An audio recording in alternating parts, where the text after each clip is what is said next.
Hello friends, मैं Dhirendra Kumar Pathak Hari competition academy से। आज के हम बायोलॉजी की क्लास के अंतर्गत आज का हमारा जो टॉपिक है रेस्पिरेशन के बारे में हम पढ़ेंगे। रेस्पिरेशन अर्थात श्वसन। श्वसन जो पादपों में होने वाली एक क्रिया है और साथ में मनुष्य में भी श्वसन की क्रिया होती है। तो आइए आज का हमारा टॉपिक श्वसन के डेफिनेशन के बारे में जानेंगे और जो अन्य जीवधारी जंतु हैं उनमें श्वसन की जो क्रिया होती है किन किन के माध्यम से, मतलब कौन कौन से ऑर्गन के माध्यम से यह क्रिया होती है, इसके बारे में हम अध्ययन करेंगे। तो सर्वप्रथम हम बात करते हैं रेस्पिरेशन के डेफिनेशन की कि रेस्पिरेशन या की परिभाषा क्या है, इसको हम कैसे समझें। तो पूर्व में आपने इसके बारे में जाना होगा कि श्वसन एक जैविक क्रिया होती है जिसमें ऑक्सीजन की उपस्थिति में भोज्य पदार्थों का ऑक्सीकरण किया जाता है। फिर रिपीट कर रहा हूं, श्वसन एक जैविक क्रिया होती है जिसमें ऑक्सीजन की उपस्थिति में भोज्य पदार्थों का ऑक्सीकरण किया जाता है एवं ऊर्जा मुक्त होती है। मतलब ऑक्सीजन की उपस्थिति में भोज्य पदार्थ जो भी भोजन ग्रहण करते हैं या जो भी जैसे ग्लूकोज है या जो भी हम भोज्य पदार्थ ग्रहण करते हैं, ऑक्सीजन की प्रेजेंट में ही जब इसका क्या होगा, विखंडन होगा, छोटे छोटे अणुओं में टूटेगा। तो टूटने के पश्चात इससे क्या मुक्त होती है, ऊर्जा मुक्त होती है। और ऊर्जा मुक्त होती है साथ में कार्बन डाइऑक्साइड गैस भी मुक्त होती है। इस क्रिया को हमने क्या नाम दिया, श्वसन का नाम दिया। श्वसन ये हम पहले से इस चीज के बारे में जानते हैं। तो डेफिनेशन को हम दो तीन प्रकार से आपको समझाने का प्रयास करते हैं कि श्वसन की परिभाषा क्या होती है। तो जीवों में जितने भी जीवधारी हैं, जीवों में कोशिकीय स्तर जो होता है, प्रत्येक जीवधारी में कोशिका पाई जाती है। तो कोशिकीय स्तर में ऑक्सीजन की उपस्थिति में भोजन के जैविक ऑक्सीकरण बोलो मतलब जैविक ऑक्सीडेशन की जो क्रिया है वह क्या कहलाती है, श्वसन की क्रिया कहलाती है। और जैविक क्रियाओं के संचालन हेतु किसकी आवश्यकता पड़ती है, ऊर्जा की आवश्यकता पड़ती है। तो इस डेफिनेशन को हम लिख लेते हैं कि जीवों में कोशिकीय स्तर पर ऑक्सीजन की उपस्थिति में, जीवों में कोशिकीय स्तर पर ऑक्सीजन की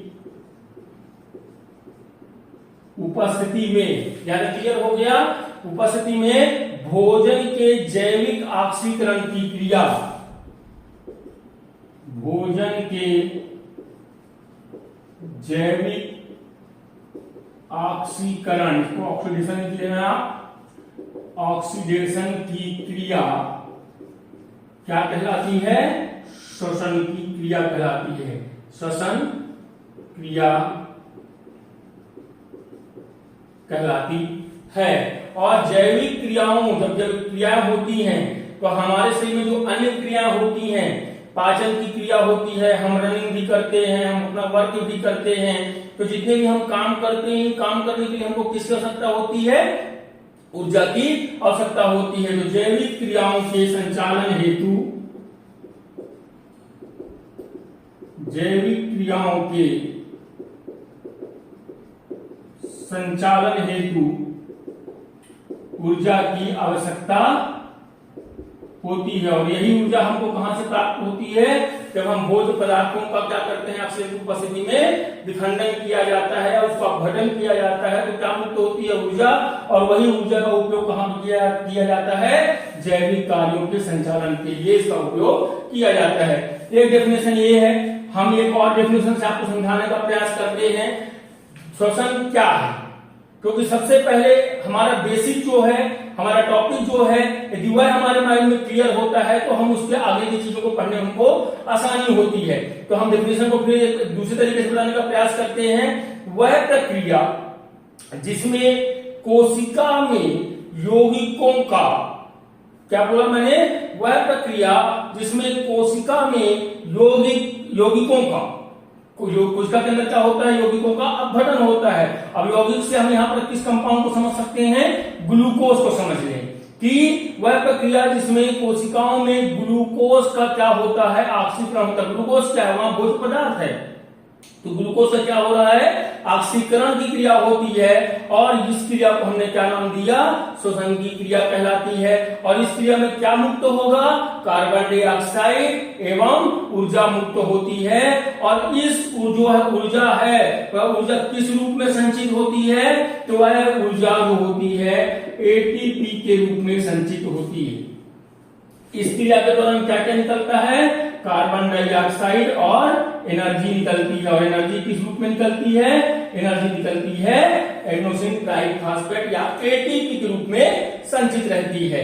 श्वसन जीवित कोशिकाओं में, और इसको आप कंफर्म करिए माइंड में कि जीवित कोशिकाओं में श्वसन की जो क्रिया है जीवित कोशिकाओं में होने वाली, और ये जो क्रिया होती है या जीवित कोशिकाओं में होने वाली उन सभी एंजाइम्स अभिक्रिया, मतलब इसमें बहुत सारे एंजाइम्स क्या करते हैं, क्रिया में भाग लेते हैं। तो एंजाइमों की अभिक्रिया कहलाती है जिसमें ऑक्सीजन की उपस्थिति या अनुपस्थिति में, देखिए यहां पे लाइन मैंने और जोड़ दी है कि श्वसन की क्रिया में ऑक्सीजन की उपस्थिति या अनुपस्थिति में, उसी को हम आगे पढ़ने वाले हैं क्या, ऑक्सी श्वसन और अनॉक्सी श्वसन।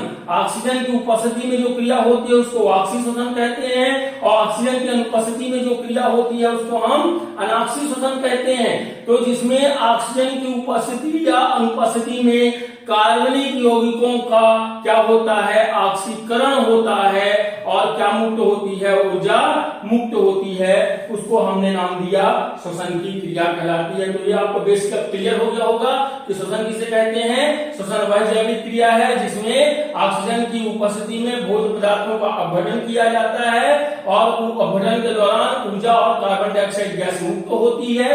इस क्रिया को हम श्वसन की क्रिया कहते हैं। तो श्वसन की क्रिया जीवधारियों में भी होती है, साथ में साथ पादपों में भी यह प्रक्रिया। जब हम प्रकाश संश्लेषण की परिभाषा पढ़ रहे थे, प्रकाश संश्लेषण जब हमने पढ़ा था कि हर एक पौधे सूर्य के प्रकाश की उपस्थिति में क्लोरोफिल, कार्बन डाइऑक्साइड और जल की सहायता से भोज्य पदार्थों का निर्माण करते हैं, और भोज्य पदार्थों का निर्माण करने के पश्चात भोज्य पदार्थों का निर्माण होने के पश्चात वही ग्लूकोज जो बनता है, उसी ग्लूकोज का क्या होता है, अपघटन होता है। भोज्य पदार्थ जो बनता है उसका अपघटन होता है। तो वही प्रक्रिया क्या कहलाती है, श्वसन की प्रक्रिया कहलाती है। आइए हम आगे बढ़ते हैं कि श्वसन जो होती है जीवधारियों में, उसके कौन कौन से अंगों के माध्यम से हम श्वसन को समझ सकते हैं या उसको पढ़ सकते हैं। तो श्वसन के बारे में यदि हम जंतुओं के बारे में बात करते हैं, जंतुओं को हम यदि अध्ययन करें तो जंतुओं को हम दो हिस्सों में पहले वर्गीकृत कर लेते हैं। दो हिस्से कौन कौन से, तो एक हिस्सा हो गया हमारा एक कोशिकीय जीव का यूनिसेल्युलर एनिमल, और दूसरा हो गया हमारा मल्टीसेल्युलर। ये दो प्रकार से हम इसको जाना। जंतुओं को हमने कितने वर्गों में बांट दिया, दो वर्गों में बांट दिया। एक हो गया यूनिसेल्युलर, दूसरा हो गया मल्टीसेल्युलर। अब इनमें जो जीव हैं, इनमें जो श्वसन का प्रोसेस है, कौन कौन से ऑर्गन इसमें भाग लेते हैं। परीक्षा में इनसे संबंधित बहुत सारे प्रश्न पूछे जा चुके हैं और पूछे जाते हैं कि कौन सा, जैसे हम मछली के बारे में उदाहरण ले लें कि मछली का श्वसन अंग कौन सा है। आपके पास 4 ऑप्शन रहेंगे, उन ऑप्शन से आपको समझाना है। इसी प्रकार टिड्डा में श्वसन की क्रिया किसके माध्यम से होती है, उसको भी आपको हम आगे बताने जा रहे हैं। और इसी प्रकार आपका झींगा मछली या झींगा में किस प्रकार से श्वसन की क्रिया होती है, उसको अलग अलग प्रकार से उसके प्रश्नों को पूछा जाता है। तो इसको मैं समझाऊंगा, समझाने से आपके जो बेसिक क्वेश्चन है वो भी आपके क्लियर हो जाते हैं। तो ये तो उसकी जो जीव होते हैं और बहुकोशिकीय जीव होते हैं। बहुकोशिकीय जीवों को हम 2 श्रेणी में और विभाजित करते हैं। एक होते हैं सरल बहुकोशिकीय जीव, सरल बहुकोशिकीय जीव सिंपल मल्टीसेल्युलर, और दूसरा हो गया जटिल बहुकोशिकीय जीव।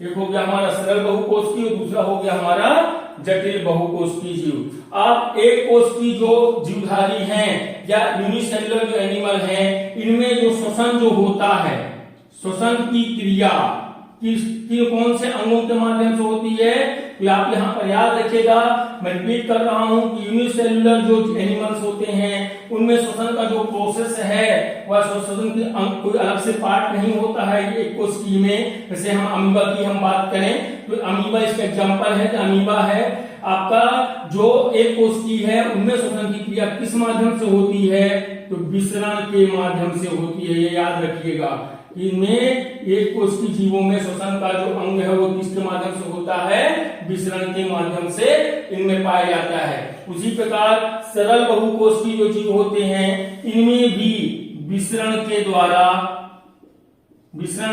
श्वसन की क्रिया होती है, विसरण विधि के द्वारा भी इसमें भी श्वसन की क्रिया होती है।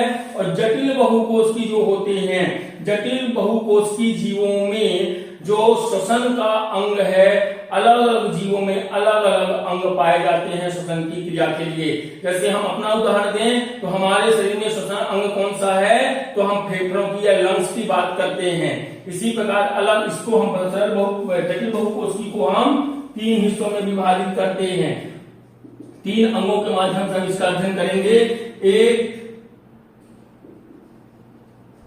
ट्रेकिया, दूसरा गिल्स और तीसरा है आपका फेफड़ा। ये लंग्स, गिल्स और ट्रेकिया, इसको क्या बोलते हैं, श्वास नली, श्वास नली, ये गिल्स और ये फेफड़ा।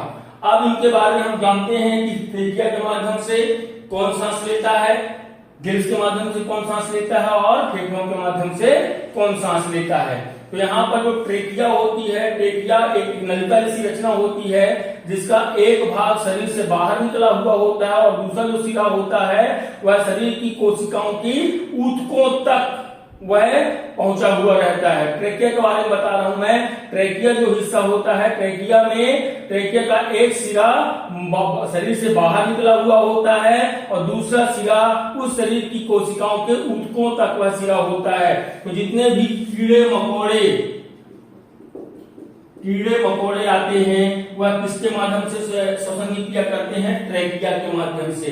उनमें ट्रेकिया अंग एक पाया जाता है। परीक्षा में इंपॉर्टेंट प्रश्न है कि ऐसा ऑप्शन दे दिया रहेगा कि कीड़े मकोड़े किसके माध्यम से श्वसन की क्रिया करते हैं। 4 ऑप्शन आपके सामने रहेंगे, तुमको आप याद रखना है। ट्रेकिया के माध्यम से कीड़े मकोड़े क्या करते हैं, श्वसन की क्रिया करते हैं। इसी के अंतर्गत और कौन कौन से आते हैं, तो तितली, इसी के अंतर्गत मच्छर, इसी के अंतर्गत तिलचट्टा, काकरोच, तिलचट्टा है ना, और टिड्डा। जितने भी ये हैं ये किसके माध्यम से श्वसन की क्रिया करते हैं, ट्रेकिया के माध्यम से क्रिया करते हैं। इसी प्रकार गिल्स के माध्यम से मछलियों में और जल में पाए जाने वाले जो भी जलीय जीव जंतु हैं वह गिल्स के गलफड़े या गिल्स के माध्यम से क्या करते हैं, श्वसन की क्रिया करते हैं। ऑक्सीजन पानी में ऑलरेडी पहले से क्या मिक्स रहती है, पानी में ऑक्सीजन मिक्स रहती है, उसी ऑक्सीजन का उपयोग लोग श्वसन की क्रिया में करते हैं। इसी प्रकार और याद रखिएगा झींगा में भी गिल्स के माध्यम से क्या होता है, श्वसन की क्रिया होती है। फेफड़ा में जितने भी आपके उच्च श्रेणी के जंतु आते हैं, अब इनका नाम आपको बहुत सारे हैं, बहुत सबको आप इसमें रख सकते हैं, उच्च श्रेणी के जंतु। और ये क्वेश्चन है छिपकली के बारे में क्वेश्चन पूछा जा सकता है कि छिपकली क्या श्वसन अंग कौन सा है, किस माध्यम से छिपकली श्वसन की क्रिया करती है। क्योंकि कुछ छिपकली दीवार में पाए जाने वाले एक ऐसा जंतु है जिसके बारे में हम एक समझेंगे कि उसका कोई अलग से कोई पार्ट होगा। इसको याद रखिएगा कि फेफड़ों के माध्यम से छिपकली क्या करती है, श्वसन की क्रिया करती है। और एक क्वेश्चन यहाँ पर बन सकता है, मेढक जब वह पानी के अंदर रहता है, पानी में रहता है, तो पानी में वह किसके माध्यम से श्वसन की क्रिया करता है, जब जल में रहता है तो वह त्वचा से श्वसन की क्रिया करता है। वहीं जब वह थल में होता है तो थल में वह फेफड़ों के माध्यम से क्या करता है, श्वसन की क्रिया करता है। तो इस प्रकार से हमने जाना कि जीवों में श्वसन के अंग कौन कौन से होते हैं और किस प्रकार से यह क्रिया करता है। अब उसके पश्चात श्वसन की क्रिया होती है तो श्वसन की क्रिया के दौरान हमारे शरीर में भोज्य पदार्थों का अपघटन होता है, और जब भोज्य पदार्थों का अपघटन होता है तो उस दौरान कई एंजाइम्स और कई प्रोडक्ट का भी निर्माण होता है। तो जब कई प्रकार की चीजों का निर्माण होता है, इसी के अंदर हम बात करते हैं, एक हमारे लिए एक शब्द आता है कि पौधों में जो श्वसन की प्रक्रिया है, तो पौधों में जो ग्लूकोज निर्माण होता है, उस ग्लूकोज का जब विखंडन होता है या शर्करा के दहन की जो प्रक्रिया है, वही पौधों में श्वसन की प्रक्रिया कहलाती है। फिर से रिपीट कर रहा हूं, शर्करा के दहन की प्रक्रिया ही, तो शर्करा कहां, अर्थात भोज्य पदार्थ जो पेड़ पौधे क्या बनाते हैं, ग्लूकोज का निर्माण करते हैं हरे प्रकाश संश्लेषण की क्रिया के द्वारा।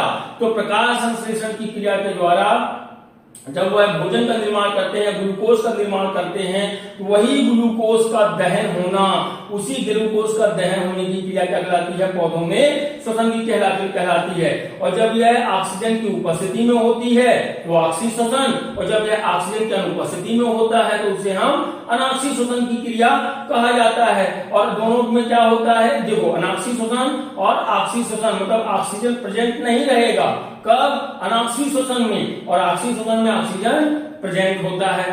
अब जो भोज्य पदार्थ बनते हैं, इन भोज्य पदार्थों के बारे में हम बात करते हैं, तो भोज्य पदार्थों का जब क्या होता है, किण्वन की क्रिया होती है। शब्द आ गया आपके पास यहाँ पर किण्वन का जो शब्द आया है, किण्वन को समझने के लिए हमको थोड़ा सा डीपली इसका अध्ययन करना पड़ेगा किण्वन को समझने के लिए। तो किण्वन जब होता है भोज्य पदार्थों का, तो किण्वन के माध्यम में क्या होता है, मतलब जैसे किण्वन की क्रिया होती है, मतलब जो ग्लाइकोलिसिस चक्र होता है, श्वसन का ही एक स्टेप ये भी है ग्लाइकोलिसिस। अब यहाँ पर ग्लाइकोलिसिस शब्द आ गया। अब जैकब मोनार्ड वाला यहाँ पर एक चक्र के बारे में हम थोड़ी सी बात कर लेते हैं। तो ग्लाइकोलिसिस चक्र होता है, ग्लाइकोलिसिस चक्र के दौरान जो अंतिम उत्पाद होता है पायरुविक अम्ल, तो ग्लाइकोलिसिस का जो प्रोडक्ट है, उत्पाद है, उसका उपयोग किया जाता है किसके लिए, किण्वन की क्रिया के लिए।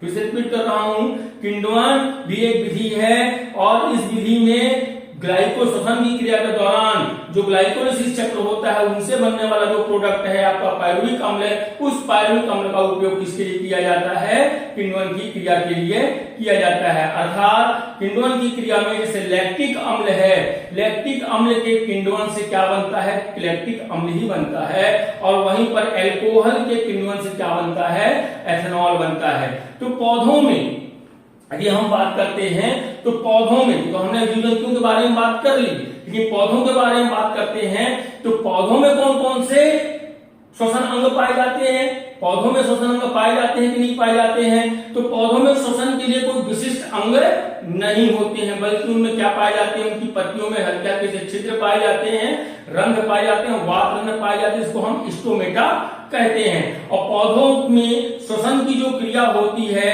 उस क्रिया में, पौधों में भी श्वसन की क्रिया में ऑक्सीजन की उपस्थिति का उपयोग है, जो ग्लूकोज के साथ जुड़ करके कार्बन डाइऑक्साइड, जल और ऊर्जा उत्पन्न करता है।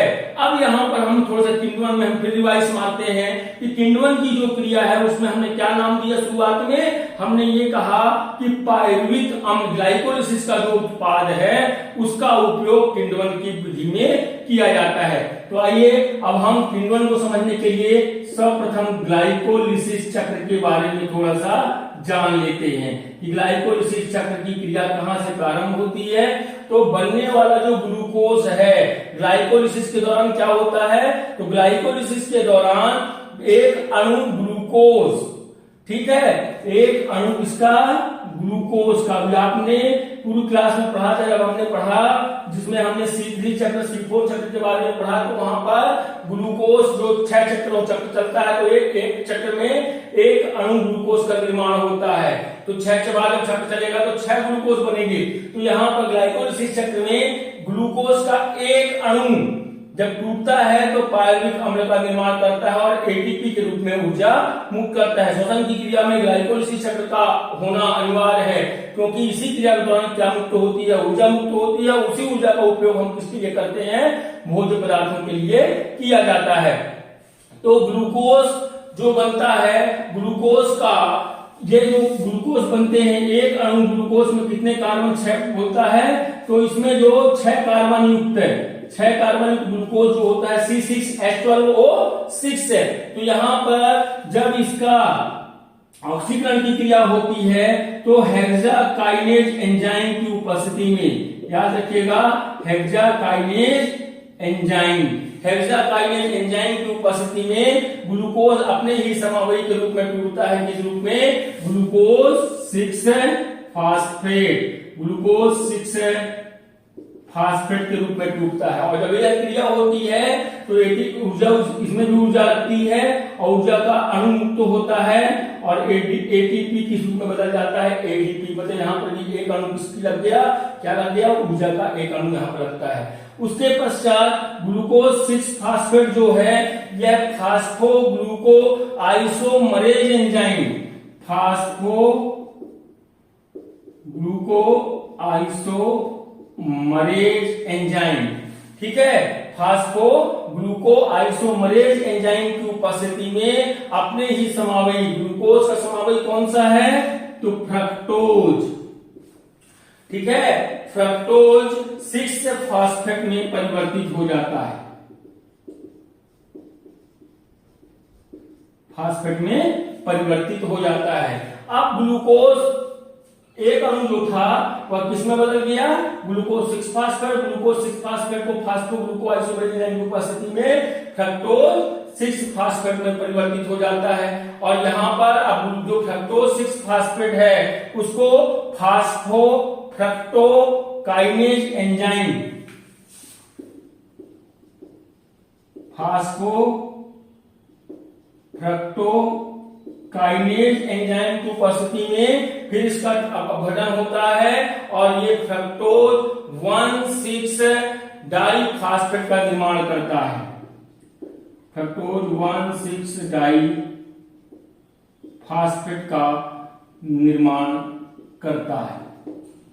तो इसी प्रोसेस के दौरान अंत में 11 स्टेप में यह चक्र पूरा होता है और अंत में लास्ट में जो उत्पाद बनता है वह उत्पाद बनता है पायरुविक अम्ल, पायरुविक अम्ल का उत्पाद बनता है। अब जो पायरुविक अम्ल है उसी पायरुविक अम्ल का उपयोग कहां पर किया जाता है, लैक्टिक अम्ल में किया जाता है। लैक्टिक अम्ल में इसका उपयोग किया जाता है। इस ग्लाइकोलिसिस चक्र को जब आप पूरा अध्ययन करते हो तो इसमें उपस्थित जो आप, इसमें आपका जो प्रोडक्ट, पहला प्रोडक्ट है वह प्रोडक्ट अंत में कौन से प्रोडक्ट रूप में बनता है, वह प्रोडक्ट पायरुविक अम्ल प्रोडक्ट के रूप में इसका निर्माण होता है। अब आप यहां से 1,6 फ्रक्टोज 1,6 डाइफास्फेट का निर्माण हुआ, ये फ्रक्टोज 1,6 डाइफास्फेट अब यहाँ पर एल्डोलेज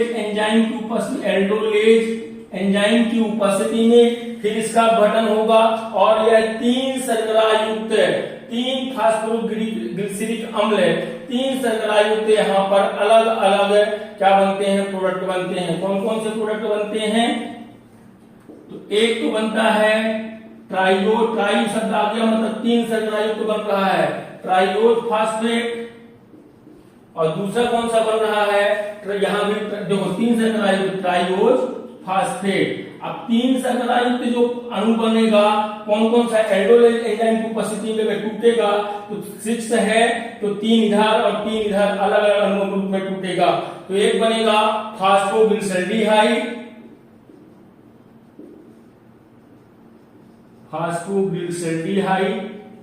3 कार्बन ये भी बनेगा और इधर बनेगा try hydroxy acetone phosphate, try hydroxy acetone phosphate, इसका भी निर्माण होता है। अब यहां पर जो 3 फास्फोग्लिसरल्डिहाइड है, ये 3 फास्फोग्लिसरल्डिहाइड 1,3 बाइफास्फोग्लिसरेट में बदल जाता है। और यहाँ देखो इसके बारे में बता रहा हूं मैं कि 3 फास्फोग्लिसरल्डिहाइड यह किस रूप में कन्वर्ट हो गया, 1,3 बाई क्या, 1,3 बाई फास्फोग्लिसरेट में बदल जाता है। अर्थात इसमें उपस्थित जो फास्फेट का अणु है या हाइड्रोजन समूह का जो अणु है वह NADS से, यहां से NADS प्लस के रूप में, सॉरी प्लस से इस रूप में हाइड्रोजन का अणु एक मुक्त हो जाता है। यहाँ पर NADH क्या है? तो NADH इसका फुल फॉर्म हम पहले से जानते हैं कि निकोटिनामाइड एडिनाइन डाइन्यूक्लियोटाइड। क्या? Nicotinamide adenine dinucleotide. और जो हम H लगाते हैं +H, ये यहाँ पर हाइड्रोजन है जो केमिकल एनर्जी के रूप में इसके साथ बॉन्ड होता है या जुड़ता है या उससे अलग होता है। अब इस प्रोसेस के दौरान हम आगे चलते हैं,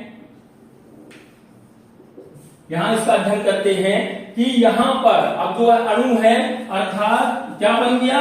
1,3 बाई फास्फोग्लिसराइड बना और 1,3 बाई फास्फोग्लिसराइड बदल जाता है और NADH के रूप में बदल जाता है और क्या बनता है?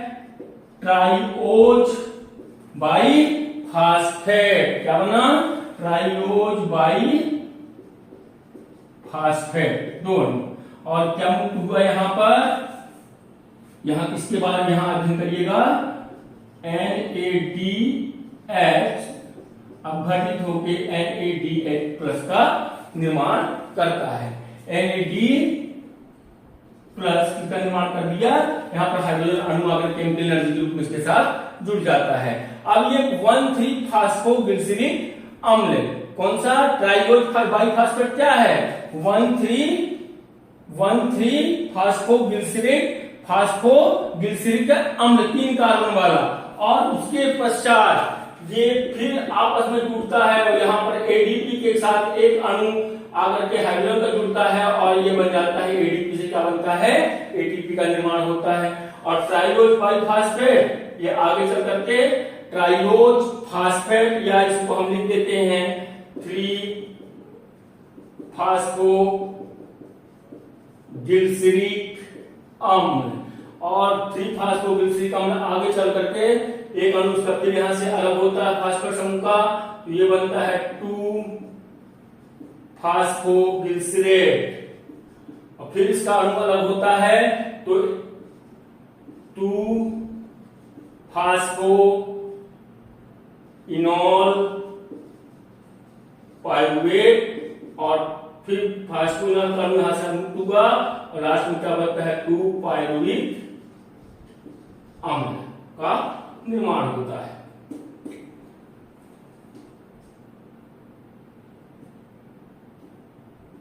अब आप यहां देखिए 11 स्टेप में, इसको याद रखने का एक ये है कि ग्लाइकोलिसिस चक्र जो होता है 11 स्टेप में पूर्ण होता है। 1 2 3 4 5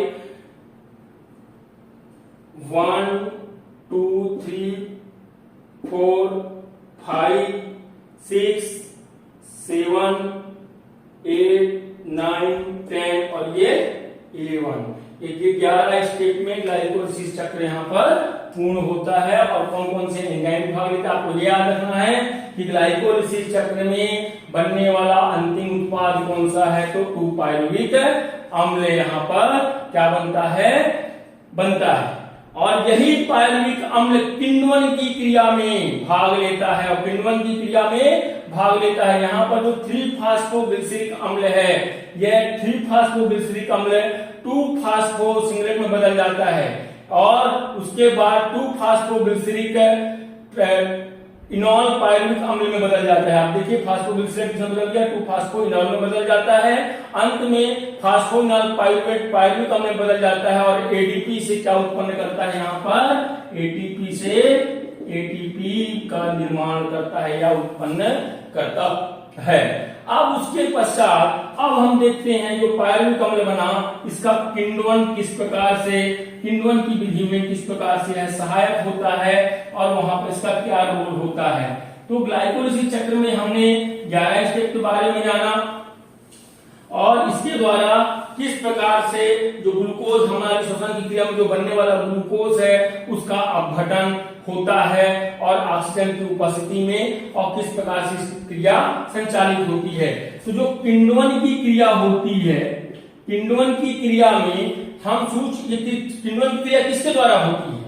तो किण्वन की क्रिया में सूक्ष्म जीवों द्वारा कार्बनिक यौगिकों के ऑक्सी या अनॉक्सी श्वसन की क्रिया के द्वारा इसका क्रिया होता है। तो ईस्ट इसका एग्जाम्पल है ईस्ट। ईस्ट में ऑक्सीजन की उपस्थिति में क्या बोलता है, ऑक्सीजन जब ईस्ट एक ऐसा सूक्ष्म जीव है जो ऑक्सीजन की अनुपस्थिति में कौन सा शोषण करता है, अनाक्सीय शोषण की क्रिया करता है। तो इस प्रकार से हम इनकी चीजों के बारे में हम जान रहे हैं। किण्वन के बारे में, किण्वन को हमने जान लिया कि किण्वन में ग्लाइकोलिसिस के उत्पाद का उपयोग किया जाता है और क्या बनाता है। अब इसको हम दो तरीके से फिर पढ़ लेते हैं। एक हमने जाना किण्वन, किसमें हम देख लेते हैं, लैक्टिक अम्ल में देख लेते हैं। दूसरा हम किसमें देख लेते हैं, एल्कोहल में देख लेते हैं। दोनों में किण्वन का प्रोसेस किस प्रकार से होता है।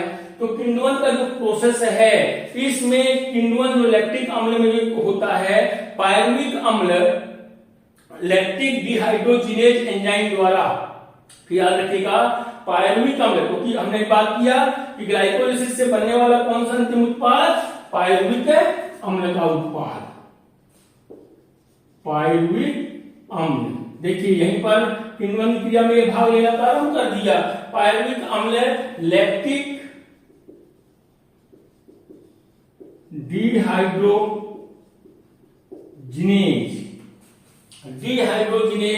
एंजाइम, ये किसका नाम है, एंजाइम का नाम है। पायरुविक अम्ल लैक्टिक डिहाइड्रोजिनेज एंजाइम द्वारा किसमें बदल जाएगा, लैक्टिक अम्ल, या लैक्टिक सॉरी पायरुविक अम्ल किसमें बदल गया, ये बदल गया लैक्टिक अम्ल में।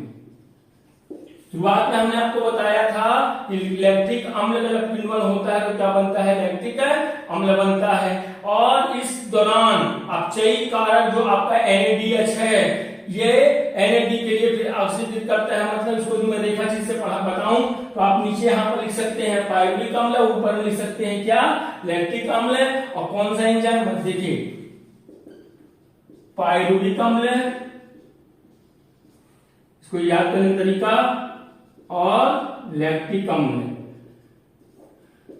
कौन से एंजाइम की उपस्थिति में, लैक्टिक डिहाइड्रोजिनेज एंजाइम की उपस्थिति में क्या बनता है, NADH और NAD। इस प्रकार से NAD से क्या बना, NADH का निर्माण होता है। एल्कोहल की विधि में क्या होता है, यहां पर पायरुविक अम्ल इसके में भाग लेगा। पायरुविक अम्ल एसिटल्डिहाइड को उत्पन्न करने के लिए क्या करता है, देखो पायरुविक अम्ल से क्या उत्पन्न हो रहा है, एसिटल्डिहाइड उत्पन्न हो रहा है। तो एसिटल्डिहाइड को उत्पन्न करने के लिए यह एक अणु इसका कार्बन डाइऑक्साइड का मुक्त करेगा, कौन, पायरुविक अम्ल। पायरुविक अम्ल एसिटल्डिहाइड को उत्पन्न करने के लिए एल्कोहल से क्या बनाना है, बोलता है एसिटल्डिहाइड बनाना है। तो बोलता है क्योंकि एल्कोहल के किण्वन से क्या बनेगा, याद रखिएगा एथेनॉल बनेगा। एल्कोहल के किण्वन से क्या बनेगा, एथेनॉल बनेगा।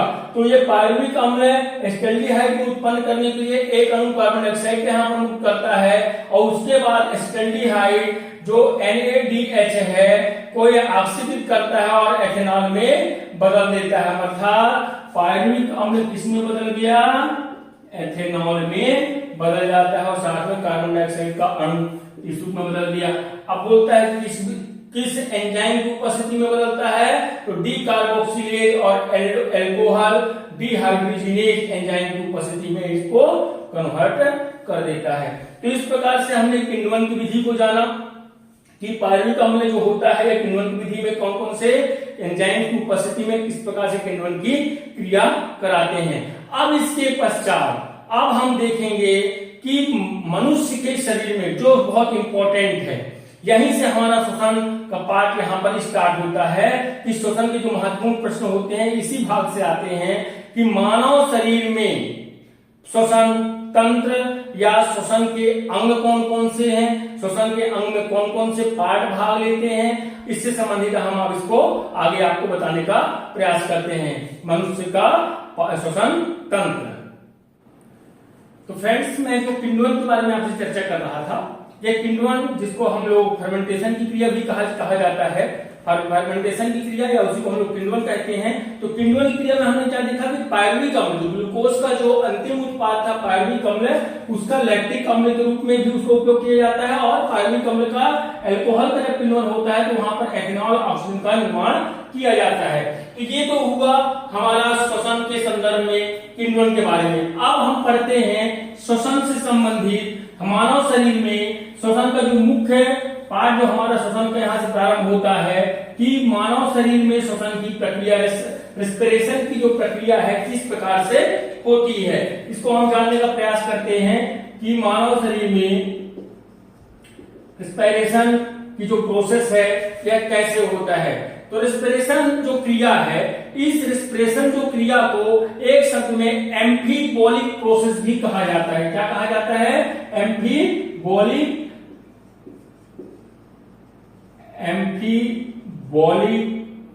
प्रोसेस भी कहते हैं। एम्फीबोलिक प्रोसेस के अंतर्गत दो प्रकार की क्रिया हमारे शरीर में संचालित होती हैं। एक होती है एनाबॉलिक क्रिया, दूसरा होती है कैटाबॉलिक क्रिया। कैटाबॉलिक जिसको हम लोग बोलते हैं कैटाबॉलिज्म या कैटाबॉलिक प्रोसेस जो होता है। अब इस प्रोसेस के दौरान जीवों में क्या होता है? एनाबॉलिक, और इसको हमने एम्फीबोलिक प्रोसेस क्यों कहते हैं? श्वसन की क्रिया को, रेस्पिरेशन की क्रिया को एम्फीबोलिक प्रोसेस क्यों कहा जाता है? क्योंकि इसमें दोनों क्रिया अर्थात अपचय और उपचय दोनों प्रोसेस यहाँ पर होता है। जीवों के जो शरीर है, जो जीवधारी होते हैं, जीवों के शरीर में कोशिकीय स्तर पर ऑक्सीजन की उपस्थिति में भोजन के जैविक ऑक्सीकरण की क्रिया जो होती है, जैविक ऑक्सीकरण की क्रिया श्वसन की क्रिया कहलाती है। और जैविक क्रिया जितने भी हमारे शरीर में बायोलॉजिकल प्रोसेस होती हैं, जो भी क्रियाएं होती हैं, सभी क्रियाओं के लिए किसकी आवश्यकता होती है? ऊर्जा की आवश्यकता होती है। तो हमने बात शुरुआत में की कि रेस्पिरेशन जो प्रोसेस है एक ऐसा प्रोसेस है, एम्फीबोलिक प्रोसेस है। और यहाँ पर दो प्रकार की एम्फीबोलिक क्यों नाम दिया? क्योंकि इसमें एनाबॉलिक और कैटाबॉलिक दोनों प्रकार की प्रोसेस होती है। कैसे होती है? मतलब हमारे शरीर में जो बड़े अणु हैं, जो बड़े अणुओं का बनना होता है वो एनाबॉलिक कहलाता है, और उन्हीं बड़े अणुओं का क्या होना, विखंडन होना या टूटने की क्रिया कैटाबॉलिज्म की क्रिया कहलाती है। अर्थात यहाँ पर बड़ा अणु बनता है तो यहाँ पर छोटा अणु बनता है। और दोनों प्रोसेस के दौरान क्या कौन सी क्रिया हो रही है? रेस्पिरेशन की क्रिया हो रही है। तो रेस्पिरेशन की क्रिया के दौरान क्या उत्पन्न होगा? तो रेस्पिरेशन की क्रिया के दौरान एनर्जी उत्पन्न होती है। क्या उत्पन्न होती है? एनर्जी उत्पन्न होती है। और विभिन्न क्रियाओं शरीर में, मानव शरीर में विभिन्न क्रियाओं को करने के लिए इस एनर्जी का उपयोग किया जाता है और एनर्जी को उपयोग करते हैं। तो हम कुल मिलाकर फैक्ट क्या कहता है कि हम जो शरीर में बनने वाला जो ग्लूकोज या भोजन है, या भोजन जो मैं इससे आपको पहले पढ़ाया, किस विधि के द्वारा? ग्लाइकोलिसिस प्रोसेस के माध्यम से। ग्लूकोज का विखंडन किस रूप में होता है? ग्लाइकोलिसिस चक्र के दौरान होता है। और यहाँ जब ग्लाइकोलिसिस में क्रिया प्रारंभ होती है, अर्थात श्वसन की प्रक्रिया यहाँ से शुरू होती है। ग्लाइकोलिसिस चक्र के दौरान बनने वाली जो एनर्जी होती है। इसी कारण जो ग्लूकोज है, इंपॉर्टेंट क्वेश्चन, को शरीर में या कोशिकाओं के शरीर में कोशिकीय ईंधन किसे कहते हैं? तो कोशिकीय ईंधन किसको बोलेंगे हम? ग्लूकोज को क्या कहा जाता है? कोशिकीय ईंधन भी कहा जाता है। अब जो रासायनिक ऊर्जा बनती है, जो ऊर्जा संचित होती है, वह जो ऊर्जा बनती है वह ऊर्जा किस रूप में संचित होती है? तो बता चुका हूं, यह ऊर्जा एटीपी के रूप में संचित होती है। इसी कारण energy currency of the cell किसको कहा जाता है? एटीपी को कहा जाता है। एटीपी को क्या कहते हैं? Energy currency of the cell. Energy currency of the cell ATP. ATP को क्या कहा जाता है? की करेंसी, ऊर्जा जो होती है करेंसी के रूप में, नगद के रूप में, मुद्रा के रूप में यह तैयार रहती है एटीपी के रूप में। अब हम पढ़ते हैं ग्लूकोज जो है, ये ग्लूकोज का ऑक्सी श्वसन और अनॉक्सी श्वसन दोनों श्वसन में किस प्रकार से इसका रोल होता है और कैसे यह भाग लेता है। तो हम अभी बात करते हैं ग्लूकोज। ग्लूकोज 6 कार्बन युक्त, कितने कार्बन युक्त है? 6 कार्बन युक्त होता है। अब थोड़ा नीचे लिख देता हूं ताकि दोनों क्लियर हो जाएगा। ग्लूकोज 6 कार्बन वाला है और जब शोषण की क्रिया कोशिका द्रव्य। अब कोशिका द्रव्य में यह जो प्रोसेस जो प्रारंभ होगा तो अभी हमारा क्या आया था ग्लाइकोलिसिस चक्र के दौरान? पाइरुवेट अम्ल 2 कार्बन वाला। अब यहां पर जब यही पाइरुविक अम्ल कहां पहुंच जाए? ऑक्सीजन की अनुपस्थिति में, अर्थात अनाक्सीय शोषण, ऑक्सीजन की अनुपस्थिति, अब्सेंस ऑफ ऑक्सीजन। तो वहां पर इसको हम कौन सा प्रोसेस बोलेंगे? कौन सा प्रोसेस कहा जाएगा इसको? ऑक्सीजन की अनुपस्थिति है तो अनाक्सीय शोषण कहा जाएगा। क्या कहा जाएगा? अनाक्सीय शोषण। अनाक्सीय शोषण जब पाइरुविक अम्ल ऑक्सीजन की अनुपस्थिति में जब किण्वन की क्रिया में या सॉरी शोषण की क्रिया में जब यह भाग लेता है तो क्या बनाता है? एथेनॉल प्लस कार्बन डाइऑक्साइड और क्या मुक्त होगी? ऊर्जा मुक्त होती है। और यह क्रिया कहां पर होती है? ईस्ट में जब हम किण्वन की क्रिया फर्मेंटेशन की क्रिया होती है, फर्मेंटेशन की क्रिया में यह निर्माण होता है। एक प्रोसेस यही पाइरुविक अम्ल जब ऑक्सीजन के अभाव में, समझिएगा यहाँ पर ऑक्सीजन के अभाव मतलब अनुपस्थिति और उपस्थिति दोनों की कंडीशन में नहीं, बोलता है हमारे शरीर में जब शरीर में लगातार हम हार्डवर्क करते हैं, एक्सरसाइज करते हैं, वर्क ज्यादा करते हैं तो हमारे शरीर में ऑक्सीजन क्या होने लगती है? कमी होने लगती है। और उस कमी के दौरान यही जो लैक्टिक अम्ल है, यही लैक्टिक अम्ल हमारी मांसपेशियों में जाकर के जम जाता है या रुक जाता है और इसी कारण हमको हमारी मांसपेशियों में हमको क्या दर्द होता है? दर्द का एहसास होता है। कौन सा? यही लैक्टिक अम्ल जब हमारे शरीर में लगातार हार्डवर्क करने से हमारे शरीर में थकान और ऑक्सीजन की कमी होने लगती है, कार्बन डाइऑक्साइड की अधिकता होने लगती है, तो यही लैक्टिक अम्ल हमारी मांसपेशियों में जाकर के जम जाता है और फिर हमको वहां पर दर्द प्रारंभ होता है। और जब यही ऑक्सीजन की उपस्थिति की हम बात करें अर्थात ऑक्सीय शोषण, ऑक्सीजन की उपस्थिति अर्थात ऑक्सीय शोषण में ऑक्सीय शोषण की जब क्रिया होती है तो ऑक्सीजन की उपस्थिति में जब शोषण की क्रिया होगी तो हमेशा कहां पर होगी? याद रखिएगा,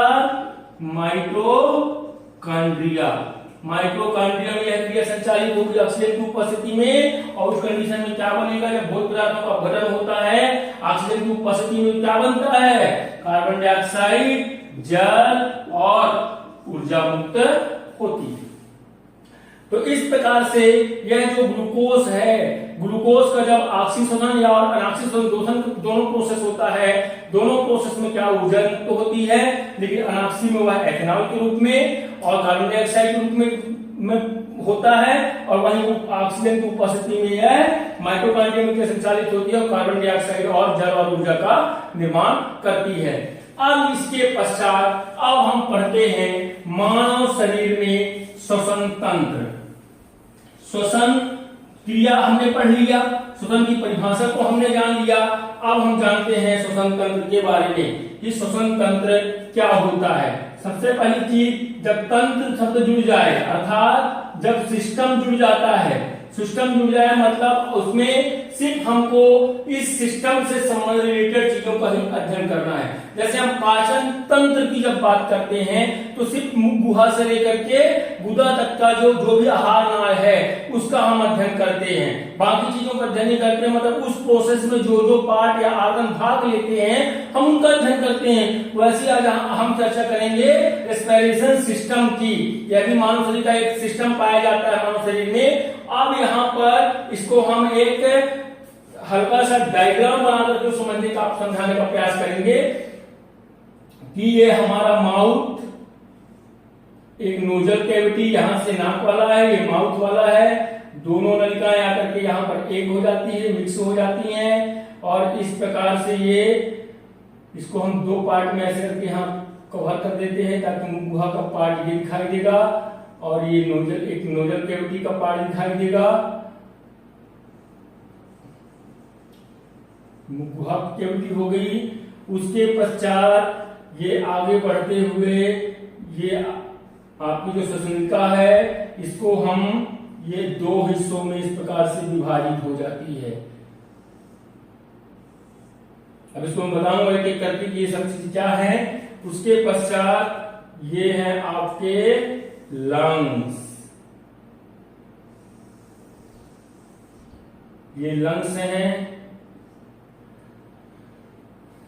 और लंग्स को कवर करके हमारा शरीर में कौन रखता है, पसलियां। ये पसलियां इस प्रकार से हमारे लंग्स को कवर करके रखती हैं। आप कौन कौन से इसमें पार्ट भाग लेते हैं उसको समझिए। एक तो हमने इसका नाम क्या बता दिया आपको, मुख गुहा नाम बता दिया, और यहीं पर हो गई हमारी ये क्या है, इस पार्ट को हम क्या बोलते हैं, फेरेंक्स। फेरेंक्स अर्थात ग्रसनी, फेरेंक्स ग्रसनी, और उस ग्रसनी के जस्ट नीचे एक उभार हुआ स्थान पाया जाता है जिसको हम बोलते हैं लेरेंक्स। लेरेंक्स या उसी को बोलते हैं हम कंठ कहा जाता है, उसी को कंठ कहते हैं। ये हमारी क्या है, ये हमारी हो गई श्वास नली, ट्रैकिया जिसको हमने नाम दिया, ट्रैकिया इसको कहा जाता है। और यहाँ पर आप देखिएगा, यहाँ पर आपको कुछ उपास्थि जैसी ऐसी रचना दिखाई देती है, इनको हम बोलते हैं उपास्थि, उपास्थि कहा जाता है। आगे जाकर के आपका जो यह नलिका है, श्वसन नलिका है, ये नलिका आगे जाकर के कई भागों में ऐसे विभक्त हो जाती है जिसको हम ब्रेंकियोल्स, ब्रोंकियाई का हम नाम देते हैं। तो ये कहलाती है श्वसनिका, श्वसनिका कहलाती है। और आगे जाकर के और छोटे छोटे हिस्सों में और विभक्त हो जाती है। हम एक सेट करने बनाता हूँ, सेट बनाऊंगा, और छोटी छोटी नलियों में विभक्त हो जाती है, उसको कहा जाता है कूपिका, कूपिका कहा जाता है, श्वसनिका और कूपिका। इसको हमने क्या नाम दिया, पसली। रिब्स इसको हम बोलते हैं, यहाँ पर हमारी रिब्स पाई जाती हैं। और नीचे यहाँ पर कौन सा पार्ट पाया जाता है, डायाफ्राम का पार्ट पाया जाता है। तो अब हम इससे संबंधित हम इसको आपको समझाने का प्रयास करते हैं कि श्वसन तंत्र में परीक्षा में क्वेश्चन पूछा जाता है। श्वसन आपको पहले से एक क्रम बना के दे दिया जाएगा, उस क्रम के आधार पर आपको बताना है कि श्वसन तंत्र को क्रमवार समझाइए। आपको एक गलत क्रम बना करके परीक्षा में क्वेश्चन दे दिया जाएगा, या श्वसन तंत्र के क्रम को समझाइए। 4 आपको ऑब्जेक्टिव में अलग अलग क्रम को समझाया जाएगा। तो जब तक हमको इसके बारे में पता नहीं रहेगा कि श्वसन जो हम क्रिया करते हैं, अर्थात जो ऑक्सीजन को हम अंदर ले जाते हैं, वह ऑक्सीजन हमारे किन किन भागों से होकर गुजरती है, तब तक हम इसको क्लियर नहीं कर पाएंगे। इसको समझने के लिए हम आपको इसके क्रम को बता देते हैं कि सर्वप्रथम आपका जो ऑक्सीजन है वह, देखो आपने वातावरण से क्या लिया, ऑक्सीजन लिया। ऑक्सीजन कहाँ जाती है, उसके पश्चात आपकी नोजल में या नाक में, आप उसके माध्यम से उसको अंदर ले जाते हैं, नोजल कैविटी के माध्यम से। नाक या नोज, और नोज के अंदर क्या पाई जाती है, नेजल कैविटी, वहां से आप ऑक्सीजन आगे बढ़ती है।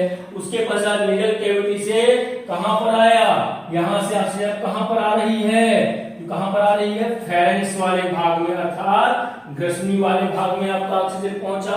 और यहाँ पर देखिए, ध्यान रखिएगा, जो ग्रसनी के वाले भाग के पश्चात यहाँ पर फेरेंक्स में आपने देखा होगा, आपके यहाँ पर गले में एक ग्लॉटिस पाया जाता है जिसको कपाट बोलते हैं। एक कपाट बना रहता है, उस कपाट को हम क्या बोलते हैं, ग्लॉटिस बोलते हैं। अब उस ग्लॉटिस जो होती है, ये जो ग्लॉटिस होती है, ये कहां पर, देखिए ये हो गया आपका ग्रसनी अर्थात फेरेंक्स, और ये हो गया आपका कंठ अर्थात लेरेंक्स।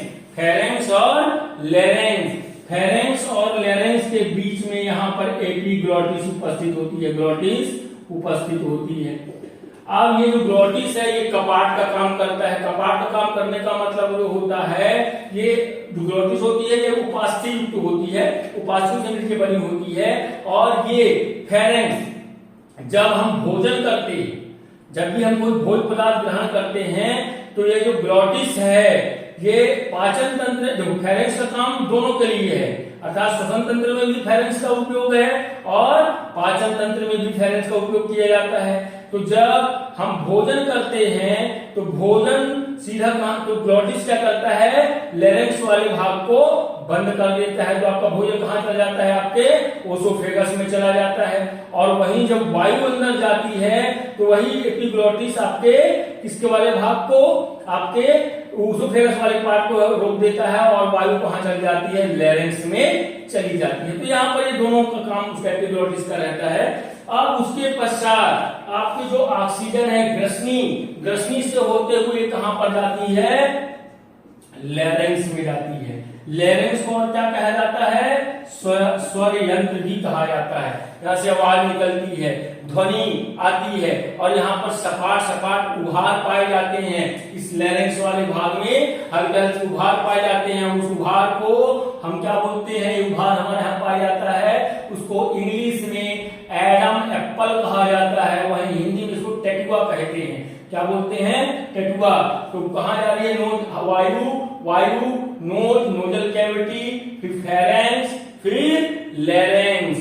अब वहां से लैरिंक्स के पश्चात अब कहां पर गई आपकी, ये क्या लिखा है मैंने, श्वास नली अर्थात ट्रेकिया। अब लैरिंक्स के बाद वायु कहां जा रही है, ट्रेकिया में जा रही है।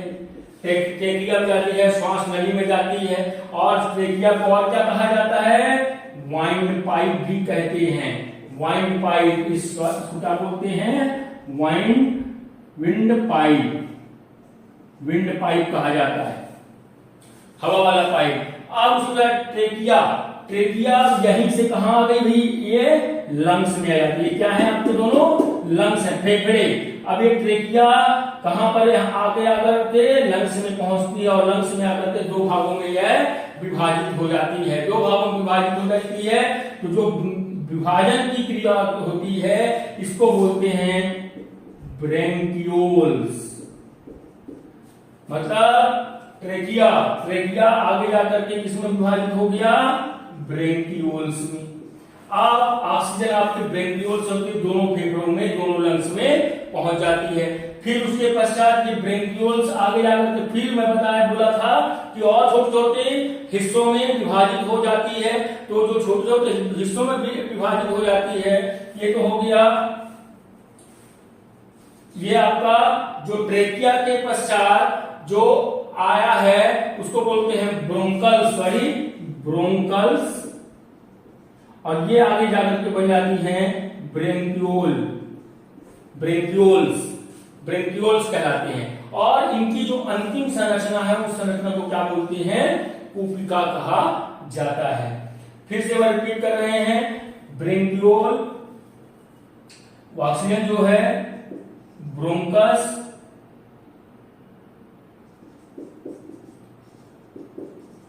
ब्रेंकियोल्स और उसके पश्चात कूपिका। ऑक्सीजन जो सर्वप्रथम ऑक्सीजन आपके नाक के नोज माध्यम से, नोजल कैविटी से होते हुए ये आपकी ग्रसनी में जाती है। ग्रसनी के पश्चात लैरिंक्स में जाती है। लैरिंक्स के पश्चात ये वाइन पाइप या ट्रेकिया में पहुंचती है। ट्रेकिया में ट्रेकिया जब लंग्स में आता है तो दो भागों में विभाजित हो जाता है, जिसे हम ब्रोंकल्स कहते हैं। क्या बोलते हैं, ब्रोंकल्स कहा जाता है। ट्रेकिया जो लंग्स में जाता है उसको ब्रोंकल्स कहते हैं। और फिर छोटे छोटे भागों में बढ़ जाती है उसको ब्रेंकियोल्स कहा जाता है। और अंतिम संरचना जिसको हमने नाम दिया कूपिका को एल्व्यूलाई भी कहा जाता है। क्या बोलते हैं इसको, एल्व्यूलाई। कूपिका को एल्व्यूलाई भी कहा जाता है। अब इस प्रकार से इस क्रम को आपको याद रखना है। अब यहाँ पर एक क्वेश्चन आता है हमेशा एग्जाम में कि लंग्स जो होते हैं, लंग्स ये कहां पर सिचुएटेड होते हैं, कौन से भाग में सिचुएटेड होते हैं। इसको आपको याद रखना है कि जो आपका थॉरसिक कैविटी है, थॉरसिक वाला भाग है, इसको हम हिंदी में आवरणी गुहा कहते हैं। थॉरसिक पार्ट, वहां पर लंग्स आपके क्या होते हैं, सिचुएटेड होते हैं या पाए जाते हैं। और ये जो लंग्स होते हैं, ये लंग्स प्रोटेक्टेड होते हैं अर्थात ढके हुए रहते हैं। और एक झिल्ली, डबल लेयर झिल्ली, द्विस्तरीय झिल्ली से कवर रहते हैं लंग्स। और वह जो झिल्ली होती है उस झिल्ली को प्लूरल मेम्ब्रेन कहा जाता है। कौन सा मेम्ब्रेन, प्लूरल मेम्ब्रेन कहा जाता है। हिंदी में इसी को फुसफुसीय कहा जाता है कि फुसफुसीय झिल्ली कहते हैं, फुसफुसीय झिल्ली कहा जाता है। तो ये हो गया आपका श्वसन तंत्र कि कौन कौन से पार्ट से होकर के श्वसन जाता है और किस प्रकार से ऑक्सीजन आपके शरीर के अंदर पहुंचती है। यहाँ पर इंपॉर्टेंट सबसे इंपॉर्टेंट चीज इसको याद रखिएगा कि यहाँ पर जो छोटी छोटी नलिकाओं के रूप में जब ये ब्रेंकियोल्स या ब्रेंकियोल जब और छोटी छोटी नलिकाओं में पहुंचता है अर्थात किसमें एल्वुलाई के रूप में पहुंचता है।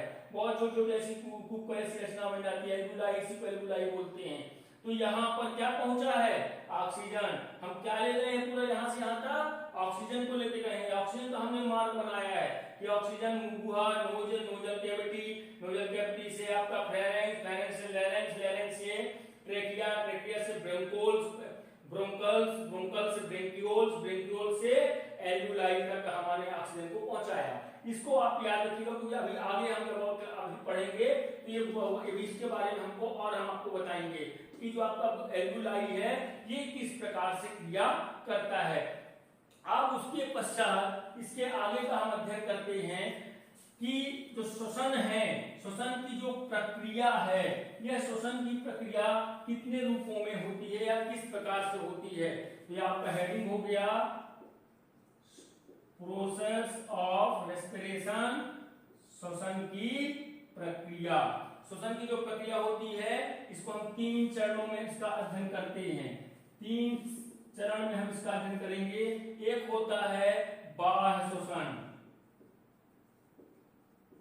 बाह्य श्वसन या इसको बोलते हैं हम लोग एक्सटर्नल रेस्पिरेशन। दूसरा होता है गैसों का परिवहन,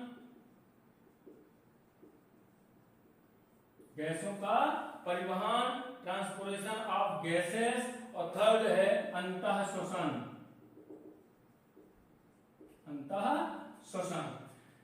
अब उसके पर एक्सटर्नल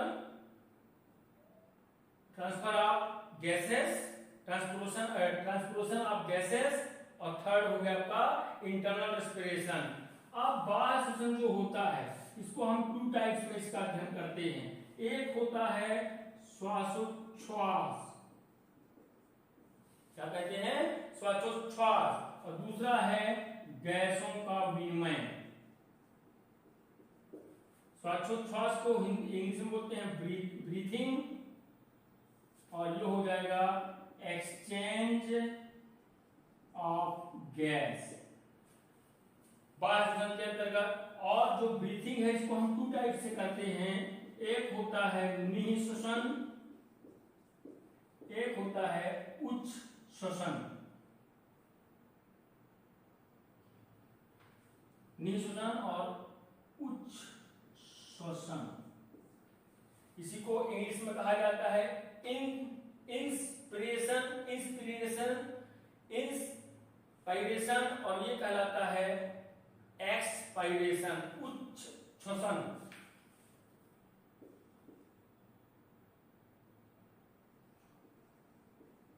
उच्च श्वसन की क्रिया कहलाती है।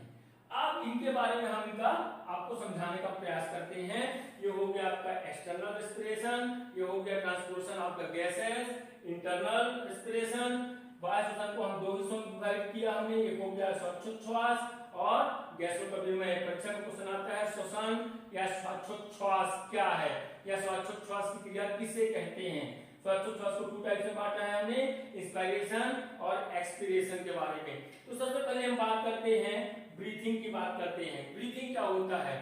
तो ब्रीथिंग मतलब होता है वातावरण से वायु को अंदर लेना। मतलब जो हम सांस लेते हैं उस क्रिया को हम ब्रीथिंग बोलते हैं। वातावरण से हम क्या अंदर लिया? ऑक्सीजन को अंदर लिया। अब उसके पश्चात ये दोनों प्रोसेस यहाँ प्रारंभ हो जाएंगे। इंस्पिरेशन, निःश्वासन, वायु को ग्रहण किया हमने, ऑक्सीजन जब हमारे अंदर पहुंची, अंदर पहुंच के पूरे रूट में पहुंचती है। कहां तक? एल्वुलाई तक। पूरा ऑक्सीजन कहां तक पहुंच गया? यहाँ एल्वुलाई तक पहुंच गया। एल्वुलाई में पहुंचने के पश्चात, उसके पश्चात जब वह वापस वही ऑक्सीजन जब यहाँ पहुंचती है तो रक्त वाहिनियां वेसल्स के माध्यम से उस ऑक्सीजन को ट्रांसफर कर एक्सचेंज कर लिया जाता है, डिफ्यूजन कर लिया जाता है और कार्बन डाइऑक्साइड आकर के यहाँ पहुंचती है और फिर उसको शरीर से बाहर निकाल दिया जाता है। वह क्रिया कहलाती है उच्च श्वसन की क्रिया कहलाती है। और ऑक्सीजन का जाना निःश्वसन और कार्बन डाइऑक्साइड का बाहर आना उच्च श्वसन की क्रिया कहलाती है। तो श्वसन की क्रिया के दौरान ये हो गया हमारा ब्रीथिंग वाला पोर्शन। दूसरा पोर्शन हमारा क्या है, exchange of gas. Exchange of gas को आप समझिए कि जब हमने वायु को ग्रहण किया, ऑक्सीजन जो हमारे मुंह के हमारी नोज के माध्यम से कहा जाती है, अंदर जाती है, तो ग्रहण करने के पश्चात ये नाक में हमारे नाक के अंदर हेयर टाइप्स रोम युक्त कुछ बाल पाए जाते हैं, जिससे वायु में या उस वायु में कुछ यदि डस्ट पार्टिकल्स हैं या कुछ धूल के कण हैं, उनको रोम युक्त जो हमारी त्वचा होती है, रोम युक्त जो रोम पाए जाते हैं, ये उनको रोक लेते हैं और उसके पश्चात ये है क्या होते हैं, रोम युक्त त्वचा में ये फंस जाते हैं। अब उसके पश्चात जब यही वायु यहाँ जब कुछ शुद्ध होने के पश्चात कहाँ जाती है, हमारे ट्रेकिया वाले भाग में जाती है, तो उसकी जो दीवारें होती है वहां पर श्लेष्मा झिल्ली पाई जाती है, वहां भी कुछ ऐसा चिपचिपा पदार्थ पदार्थ श्लेष्मी रस पाया जाता है, जो धूल के कारण उपस्थित जो और अन्य हानिकारक बैक्टीरिया कुछ भी चीजें हैं उनको वहां पर फंस जाते हैं, चिपक जाते हैं। अब प्योर ऑक्सीजन कहाँ जाता है, हमारे लंग्स में पहुंचता है। प्योर कहाँ पहुंचता है, हमारे लंग्स में पहुंचता है।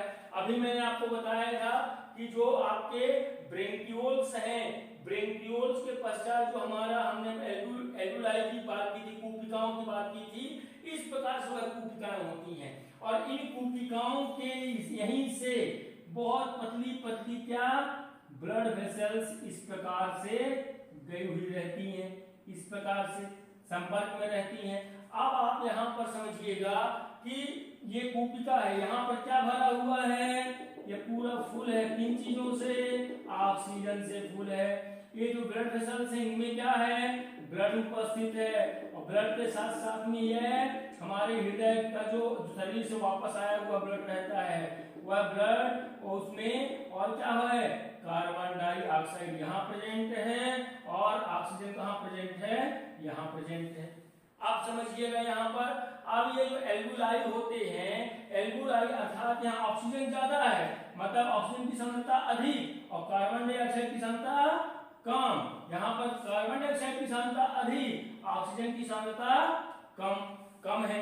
अब यहाँ पर जो ब्लड वेसल्स हैं, यहाँ पर ये आपस में क्या कर लेते हैं, डिफ्यूजन होता है। कार्बन डाइऑक्साइड इन वेसल्स के माध्यम से कूपिकाओं में कार्बन डाइऑक्साइड विसरण की क्रिया के द्वारा, कौन सी क्रिया के द्वारा, विसरण की क्रिया के द्वारा कार्बन डाइऑक्साइड इसमें पहुंचता है और यहाँ का ऑक्सीजन इन नलियों में आता है। इसी को हम बोल देते हैं ऑक्सीजन शुद्ध हो गया और यह ऑक्सीजन क्या हो गया, ब्लड शुद्ध हो गया। अशुद्ध रक्त और शुद्ध रक्त, अब जब आया था तो अशुद्ध था, कार्बन डाइऑक्साइड की मात्रा उसमें थी, जब उसको कूपिकाओं ने वापस ले लिया और ऑक्सीजन दे दिया तो वह शुद्ध रक्त हो गया और शुद्ध रक्त कहलाता है। यहाँ पर जो आपका एल्वुलाई है, ये कूपिकाएं जो होती हैं, ये कूपिकाओं से कार्बन डाइऑक्साइड फिर कहाँ आता है, कूपिकाओं के माध्यम से ब्रेंकियोल, ब्रेंकियोल से ब्रोंकस, ब्रोंकस से ट्रैकिया, ट्रैकिया से लैरेंक्स, लैरेंक्स से फेरेंक्स, फेरेंक्स से नोडल कैविटी, नोडल कैविटी से नोज और नोज से एटमॉस्फेयर, अर्थात कार्बन डाइऑक्साइड इस प्रकार से शरीर से बाहर जाती है और ऑक्सीजन इस प्रकार से शरीर के अंदर आती है। और ये जो आपको एल्वुलाई है, इस प्रकार से इनमें गैसों का क्या होता है, परिवहन होता है।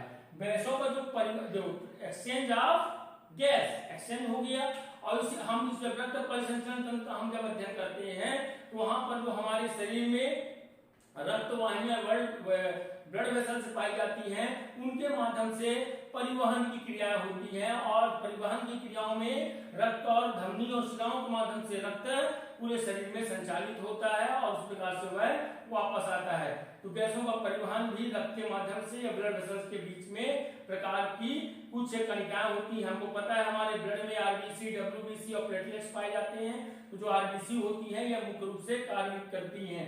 अब इसके बाद अब हम आगे अध्ययन करते हैं कि ऑक्सीजन की उपस्थिति और ऑक्सीजन की अनुपस्थिति में किस प्रकार से श्वसन की क्रिया होती है। तो हमने जाना ऑक्सीजन की उपस्थिति में होने वाली क्रिया ऑक्सीश्वसन की क्रिया कहलाती है। ऑक्सीश्वसन अर्थात ऑक्सीजन की उपस्थिति में होने वाली क्रिया और ऑक्सीजन की अनुपस्थिति में होने वाली क्रिया अनॉक्सीश्वसन कहलाती है। दोनों को आप और समझ लीजिए। ऑक्सीश्वसन जो होता है, ऑक्सीजन की पहला पॉइंट, यह ऑक्सीजन की उपस्थिति में क्रिया संचालित होती है, इसी कारण इसको ऑक्सीश्वसन की क्रिया या इसका एक नाम और क्या है, इसको हम वायवीय श्वसन भी कहते हैं और इसको अवायवीय श्वसन कहा जाता है। तो ये ऑक्सीजन की उपस्थिति में होने वाली क्रिया है, जबकि यहाँ पर ऑक्सीजन की अनुपस्थिति में यह क्रिया होती है, इसी कारण इसको अनाक्सीय श्वसन कहते हैं। आक्सीय श्वसन का दूसरा स्टेप याद रखिएगा कि यहाँ पर भोज्य पदार्थों का क्या होता है, पूर्ण विखंडन होता है, जबकि अनाक्सीय श्वसन में अपूर्ण विखंडन। याद रखिएगा, आपको एक स्टेप याद है तो दूसरा स्टेप अपने आप बनेगा कि अनाक्सीय श्वसन में भोज्य पदार्थों का अपूर्ण विखंडन होता है।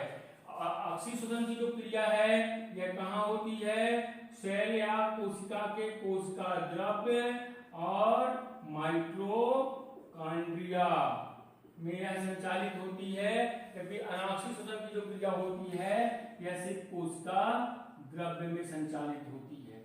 कोशिका द्रव्य में यह क्रिया संचालित होती है। आक्षीय श्वसन की जो क्रिया है, इस क्रिया के दौरान क्या ऑक्सीजन की जो क्रिया के दौरान कार्बन डाइऑक्साइड है ना, कार्बन डाइऑक्साइड निकलता है, कार्बन डाइऑक्साइड यहाँ से मुक्त होती है और यहाँ एथेनॉल मुक्त होता है। एथेनॉल यहाँ से मुक्त होता है और कार्बन डाइऑक्साइड मुक्त होती है, दोनों चीजें यहाँ मुक्त होती हैं और यहाँ कार्बन डाइऑक्साइड मुक्त होता है अंतिम उत्पाद के रूप में। और यहाँ पर एक इंपॉर्टेंट चीज और याद रखिएगा कि यहाँ पर एक ग्लूकोज के एक अणु से, ग्लूकोज का कितना अणु, ग्लूकोज का एक अणु से लगभग 38 एटीपी ऊर्जा मुक्त होती है, और जबकि यहाँ ग्लूकोज के एक अणु से मात्र 2 एटीपी अणु ऊर्जा मुक्त होती है। तो इस प्रकार से हमने श्वसन के अंतर्गत ऑक्सीय श्वसन और अनाक्सीय श्वसन के बारे में जाना। श्वसन की प्रक्रिया के बाह्य श्वसन, गैसों का परिवहन, अंतः श्वसन, श्वासोच्छ्वास, गैसों का गैस एक्सचेंज ऑफ गैस, निःश्वसन और उच्छ्वसन के बारे में जाना। इसी के प्रकार श्वसन तंत्र के अंतर्गत कौन कौन से भाग लेने वाले अंग हैं, इस क्रम को हमने जाना।